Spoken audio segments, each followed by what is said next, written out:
ଶୀତ କାକର କମି ଆସୁଛି ଆଉ ଗାଁ ଗହଳିରେ ଏବେ ଧାନ ଉଷୁନା ହେବାର ସମୟ ଆରମ୍ଭ ହେଇଗଲାଣି। ଜୟ ଜଗନ୍ନାଥ ସାଙ୍ଗମାନେ, ଆଜି ମୁଁ ଆପଣଙ୍କୁ ଦେଖାଇବି ଆମ ଘରେ କେମିତି ଖାଣ୍ଟି ଦେଶୀ ଢଙ୍ଗରେ ଧାନ ଉଷୁନା ହୁଏ। ମତୁଆଲା ପାଦ ମୋର ବାଟ ହୁଡ଼ି ଯାଏ ଲାଜୁଆ। ଏଇ ଦେଖନ୍ତୁ, ପ୍ରଥମେ ଧାନକୁ ଭଲ ଭାବରେ ସଫା କରି ରାତି ସାରା ପାଣିରେ ଭିଜେଇ ଦିଆଯାଏ।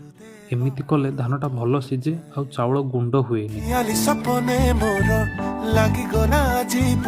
ଆଜିକାଲି ତ ସବୁ ମେସିନରେ ହେଇଗଲାଣି, ହେଲେ ଏମିତି ଚୁଲିରେ ହାଣ୍ଡି ବସେଇ ଧାନ ଉଷୁନା କରିବା କଥା କିଛି ଅଲଗା। ବହୁତ କମ୍ ଲୋକ ଏବେ ଏମିତି ପ୍ରଣାଳୀ ଜାଣିଥିଲେ। ପାହାନ୍ତିଆ ତାରା ଧାନର ମୁହଁଟେ ଫାଟି ଆସିଲେ ମାନେ ଏଇଟା ଏବେ ପୁରାପୁରି ପ୍ରସ୍ତୁତ ହେଇ ଆସିଲାଣି। ଚୁନି ଏବେ ଏହାକୁ ଖଳାରେ ଭଲ କରି ଶୁଖାଇ ଦିଆଯିବ। ଭିଡ଼ିଓଟି ଆପଣଙ୍କୁ ନିଶ୍ଚୟ ଭଲ ଲାଗିଥିବ। ଯଦି ଭଲ ଲାଗିଲା ତେବେ ଲାଇକ୍ ଆଉ ସବସ୍କ୍ରାଇବ୍ ନିଶ୍ଚୟ କରିବେ। ଧନ୍ୟବାଦ, ରହୁଛି।